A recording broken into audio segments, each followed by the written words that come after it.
Sabe, hoje a gente vai mergulhar numa ideia que é francamente transformadora, baseada na obra de Amigo do Bringente. E se a verdade espiritual não fosse só algo pra gente acreditar, mas uma força real, uma força capaz de literalmente reconstruir a nossa mente? A gente vai descobrir como a luz pode, de verdade, reconfigurar até os cantos mais escuros da alma.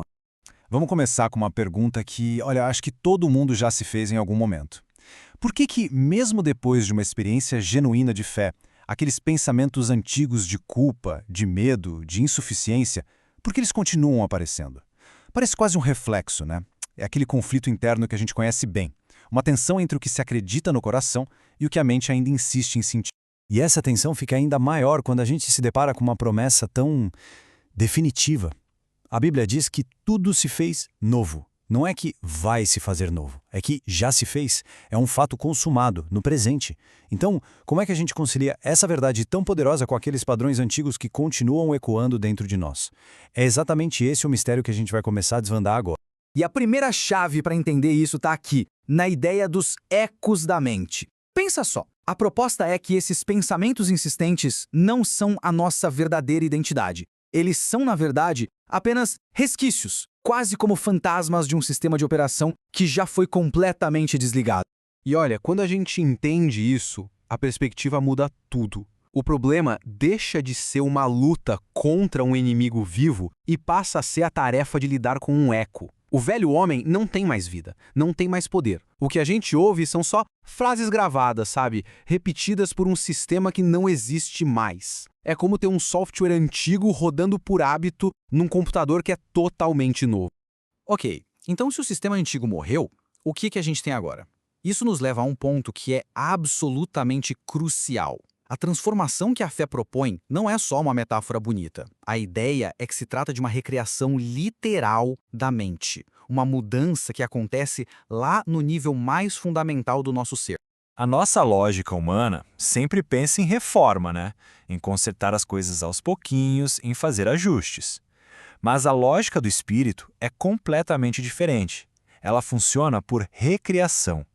Cristo não veio para remendar um tecido velho ou ajustar um comportamento antigo. Ele veio para criar algo do zero, totalmente novo. E quando essa ficha cai, aquela pressão de eu preciso mudar, eu preciso me esforçar, começa a se dissolver. Porque a mudança principal, ela já aconteceu. E essa passagem aqui ela revela o como. Como é que isso acontece na prática? E a dinâmica é surpreendente. A transformação não vem do nosso esforço, da nossa luta, mas da nossa contemplação. É ao focar a atenção na nova realidade, nessa nova identidade, que a mente começa quase que por conta própria a se alinhar com aquilo que já foi recebido. Agora se prepara porque aqui a gente vai fazer uma conexão fascinante entre o espiritual e o físico. Como é que essa verdade da graça impacta a nossa biologia? O que é incrível é que a neurociência moderna está começando a nos dar um vislumbre de como isso funciona na prática, no nosso cérebro.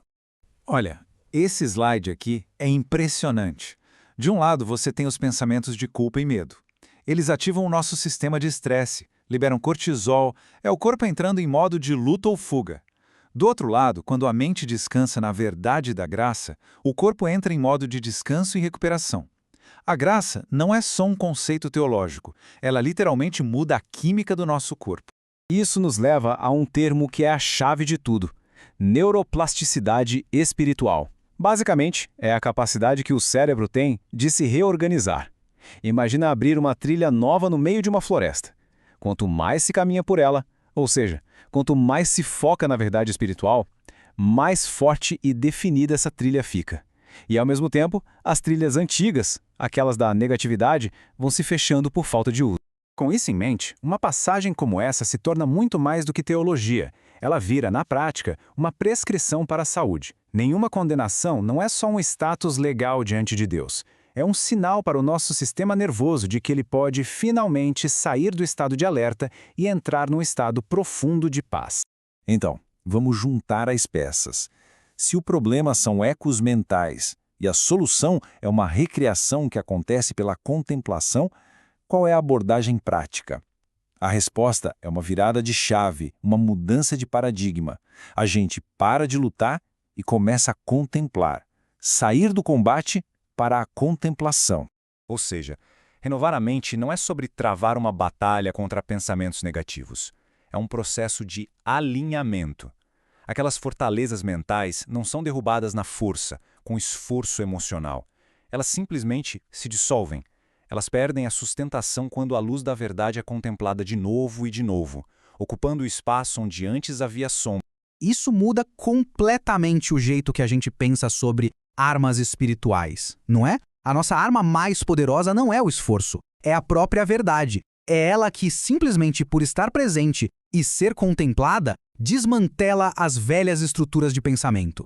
E aqui está um exercício bem prático proposto na obra. É um processo simples, mas muito poderoso. Primeiro passo, identificar aquele pensamento negativo que sempre volta. Segundo passo, e esse é crucial, reconhecer que aquilo é só um eco, não é a identidade real da pessoa. É preciso se desidentificar dele. E o terceiro passo, substituir conscientemente aquele eco com a verdade. Em Cristo sou nova criação. Percebe a diferença? Não é lutar, é substituir. Agora a gente caminha para a conclusão, que nos apresenta uma das metáforas mais libertadoras para a mente renovada, a ideia de que a mente não é um campo de batalha, mas sim um santuário. Pensa no poder disso. Só essa primeira parte da frase já começa a desarmar anos e anos de condicionamento. Muita gente vive num estado de guerra interna constante, acreditando que isso é o normal da vida espiritual. Mas a obra de Amigo do Bringuente propõe uma realidade radicalmente diferente.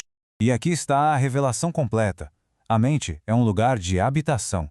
É o espaço onde o Espírito traduz o que é invisível para o que é visível em nossa vida. É um santuário de tradução onde a paz de Deus se transforma em clareza, em direção, em sabedoria.